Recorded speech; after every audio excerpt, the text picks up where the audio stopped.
Agradezco la invitación de Danilo para compartir con ustedes parte, digamos, de un trabajo que ya hemos concluido a propósito de la religiosidad local y la devoción indígena en el ciclo borbónico, básicamente en el área del Arzobispado de La Plata entre 1750 y 1808, o sea, y es parte también de los resultados de un proyecto Fondesit que está en curso, en el que estamos en el tercer año de ejecución, y que se ha alimentado básicamente de diversas estadías de investigación, tanto en Perú como en Argentina y en Sevilla, y que nos ha arrojado, digamos, una cantidad de documentación para pensar a partir de algunas coyunturas, precisamente, dos grandes coyunturas que se dan en el siglo XVIII, una es evidentemente una coyuntura fiscal, ¿no?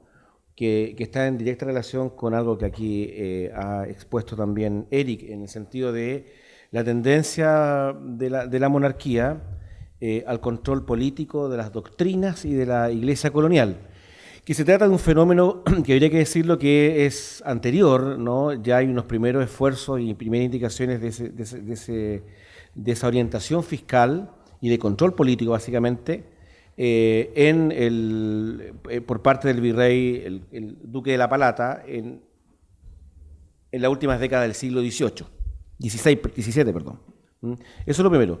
Y lo segundo tiene que ver con otro fenómeno que también se da en paralelo, que tiene que ver con, para usar este neologismo que se ha incorporado a la historiografía, el de la confesionalización, pero de una confesionalización que en verdad es propia del siglo XVIII, ¿no? Aunque retoma una serie de elementos que están en el siglo XVI, sin embargo es propia del siglo XVIII y que está en directa relación en varios de sus aspectos con la renovación de las modalidades devocionales, ¿no? Y que eso significa básicamente una crítica a la espectacularidad barroca, ¿no? A los excesos de ese tipo de devoción barroca que se expresaba básicamente en las celebraciones festivas y que databan desde el siglo XVI, en gran parte de ellas. Y por otra parte también este proceso de confesionalización está en directa relación con un proceso de reforma de la vida y costumbre de clérigos y laicos. Si observamos el primer proceso, tiene un par de características que podríamos comprender. En primer lugar, la noción que gran parte de la religiosidad local que se expresa en esas adaptaciones locales del cristianismo por parte de las poblaciones indígenas y por parte de las poblaciones locales también experimentaron en el ciclo borbónico un asedio muy fuerte y sistemático por parte de funcionarios civiles, quienes consideraron en rigor que las cuestiones fiscales debían prevalecer por cualquier otra consideración de tipo devocional. En este sentido, los agentes políticos entraron en conflicto con curas doctrineros. Es muy fuerte la pugna que hay entre curas doctrineros, corregidores durante el siglo XVIII y sobre todo en este periodo. Y de una u otra manera ellos empezaron a demandar la subordinación de los doctrineros a las cuestiones, a los intereses políticos de la monarquía. Y en gran medida compartieron esta idea, ¿no? Una idea que surge incluso de las memorias de los virreyes del periodo, en que describían las doctrinas, y esto es un tema interesante de trabajar también, como la patria de la barbarie y la habitación de la licencia, y atacaban directamente y hacían responsables a los doctrineros en su mal trabajo como curas y pastores de alma, no sean responsables de la situación en que se encontraban las doctrinas básicamente.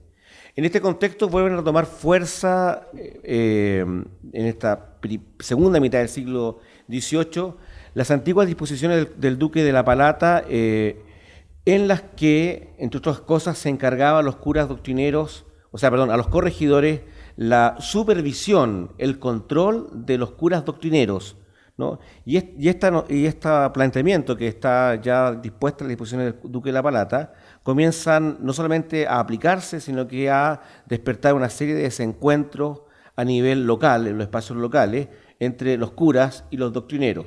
Es una situación que, como son coyunturas administrativas, es fácil de rastrear documentalmente. Si la cédula es de 1749, obviamente usted va a encontrar en el archivo de Indias, en los años 1750, 1751, 52, una serie de memoriales dirigidos por las audiencias al Consejo de India, compilando, digamos, esta serie de críticas hacia los curas. Hay una cantidad enorme de esas quejas escritas por los corregidores, ¿no? Y la gran parte de ellas, particularmente por los indígenas. Hay una gran cantidad de memoriales indígenas que critican, donde se acusa, digamos, de una serie de abusos a los curas doctrineros, ¿no? Estas son cuestiones que yo no voy a entrar mucho a detallar, pero que nos hablan un poco de las peculiares dinámicas políticas que se dan en estos espacios locales o provinciales. Entre otras cosas, digamos, el ejemplo que ponemos acá, ¿no?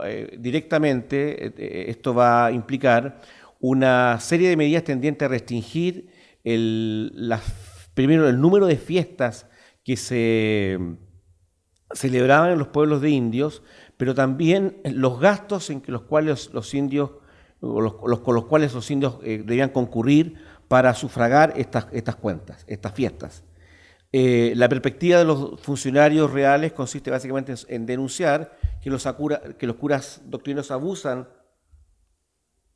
de la imposición de fiestas, cuestión que vamos a tratar en la ponencia de mañana, así que yo no me voy a referir mucho a este problema de las fiestas, y que en todo caso implicaban un daño profundo, digamos, al pueblo, por una parte, o sea, a los indios, y a la religión, ¿ah?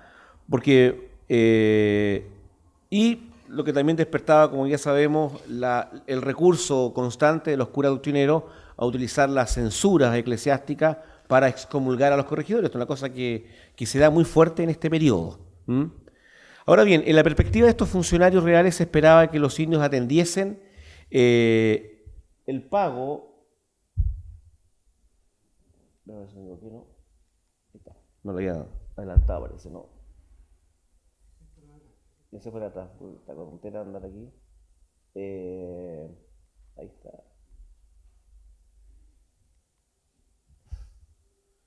Se esperaba esto. Bueno, se esperaba en general que los indígenas atendiesen el pago de los reales tributos a que estaban obligados y que después correspondiesen al pago, digamos, de aquello que emanaba de la devoción. Y esto es interesante porque pareciera ser que en la mirada de estos funcionarios las cuestiones devocionales tenían un menor valor respecto de las obligaciones fiscales que tenían los indios. Y esto es un tema que no deja de ser interesante porque va a ser utilizado tanto para los indígenas evitar los excesos de los curas doctrineros, pero también va a ser utilizado para promover otro tipo de devociones, ¿no?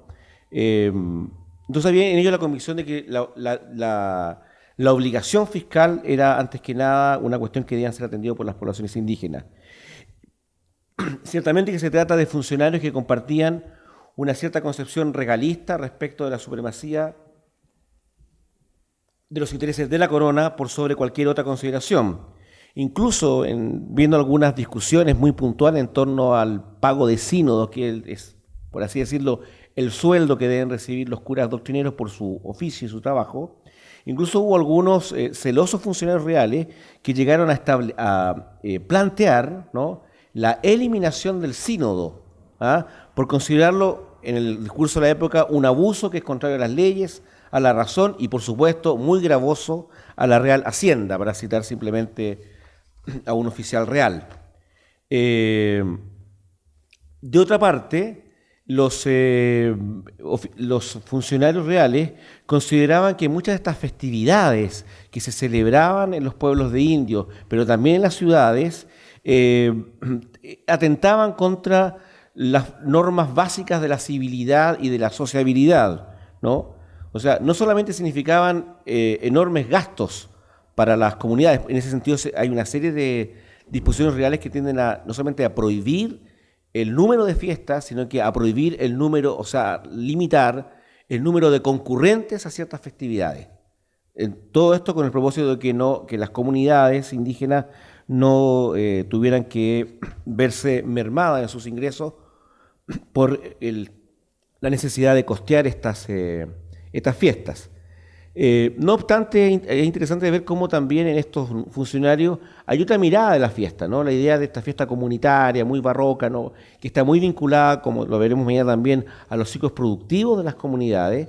Ellos la empiezan a visualizar como ciertos esquemas de sociabilidad, ¿no? Valoran eso, y aquí están citadas, digamos, algunas expresiones de los documentos, valoran en ese sentido el valor que tiene la fiesta, ya no como momento de devoción, sino como momento de sociabilidad. ¿Mm? Y en este sentido, de estas fiestas comunitarias, no se esperaba tanto que se alentase la devoción como la sociabilidad en la que debían formarse los indios, ¿no? Como veremos más adelante, el alto clero colonial también compartió la necesidad de promover un modelo devocional alejado del marco de la religiosidad local y sus manifestaciones colectivas que se expresaban en las celebraciones festivas. Bien, esto es lo que sabemos hasta el momento, que lo que están diciendo los funcionarios reales, en la síntesis que podemos hacer, hay una gran cantidad de documentación sobre el tema, pero veamos cuál es la opinión que tiene la alta jerarquía eclesiástica sobre estos problemas, ¿no? Al promediar la segunda mitad del siglo XVIII, el gremio del arzobispado, de curas del arzobispado de La Plata, en una larga relación, entre otras razones, motivado, digamos, por las restricciones que se estaban haciendo a sus ingresos, sobre todo en la regulación de lo que se llama las obvenciones o derechos parroquiales, en una larga relación dejó explícito, digamos, que los indígenas que estaban a su cargo no mostraban mucho interés en las cuestiones devocionales, sino que más bien dedicaban la mayor parte de las fiestas a negociar, ¿no? El tema de las ferias en épocas de fiestas religiosas, que también es una constante en todas ellas, parecía tener más, de acuerdo a ellos, era más preocupación el negocio, digamos, que la concurrencia a los actos devocionales.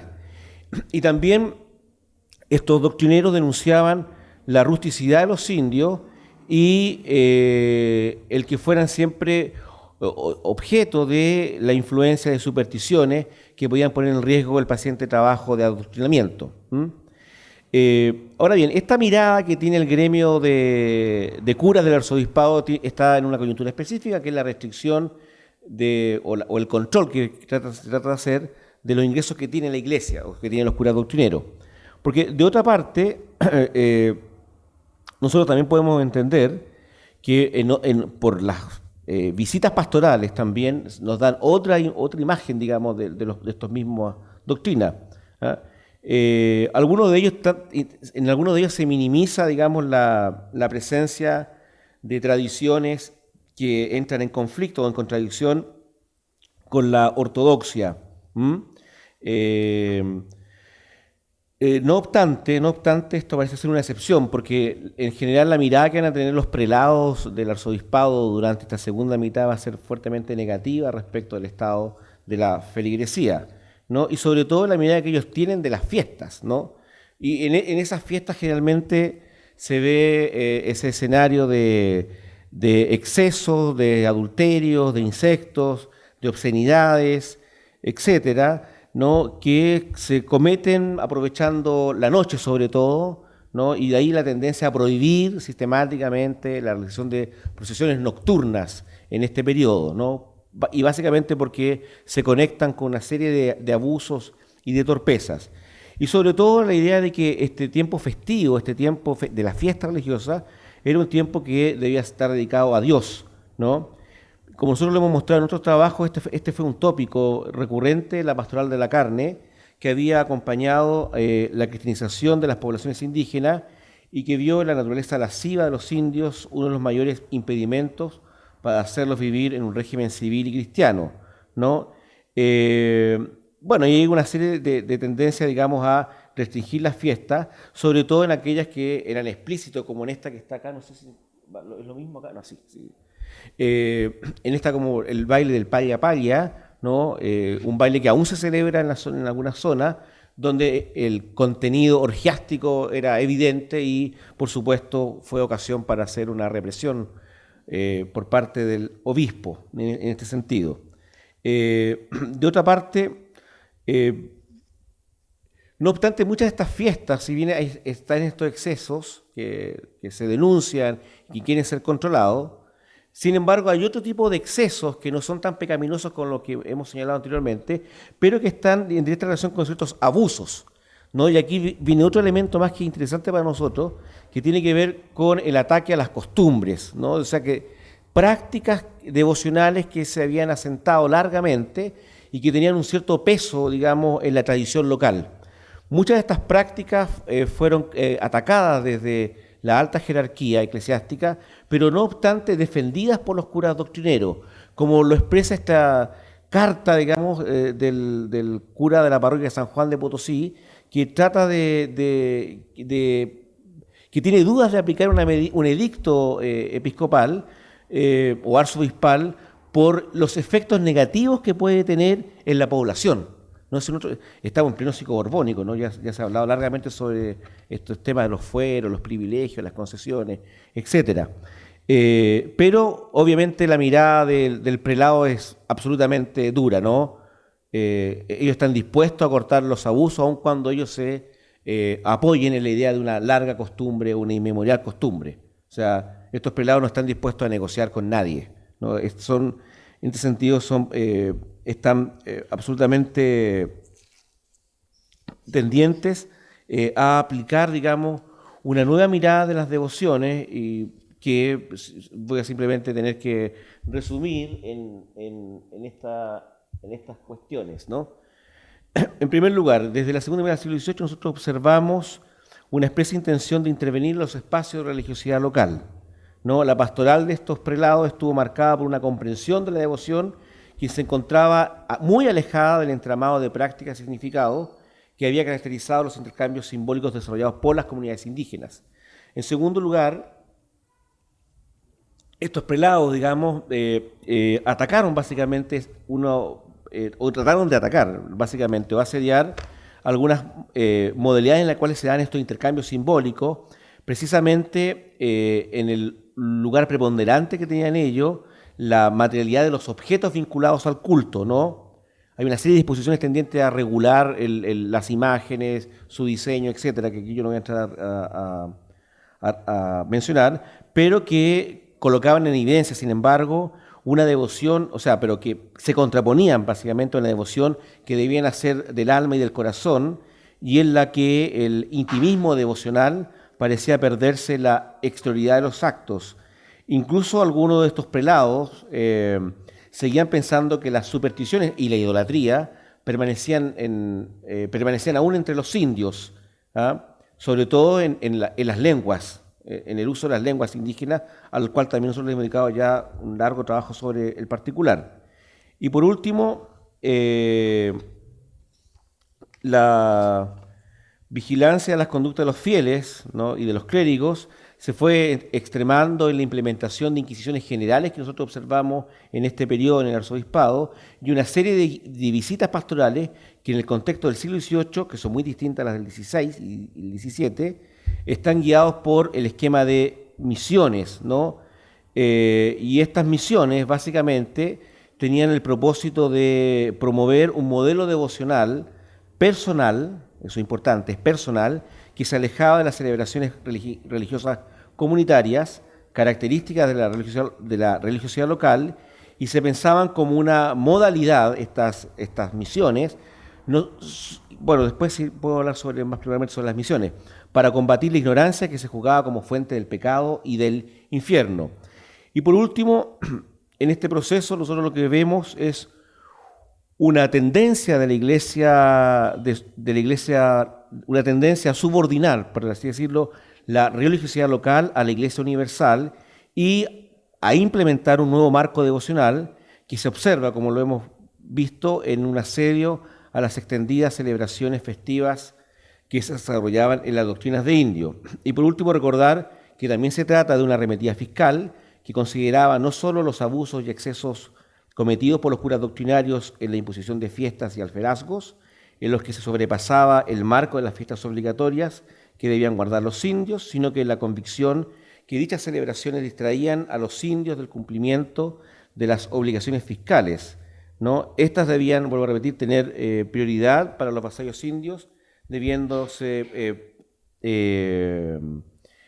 privilegiar su cumplimiento. En síntesis, yo lo diría así de una manera, lo que nosotros observamos en este periodo es una cierta tendencia a una desagralización de las devociones indígenas que no fue llevada a buen puerto, pero básicamente por el peso que tenía la religiosidad local, ¿no? Y porque ella había dimanado de una dinámica que siguió existiendo con posterioridad, que tiene que ver a la larga negociación entre las comunidades indígenas y sus doctrineros.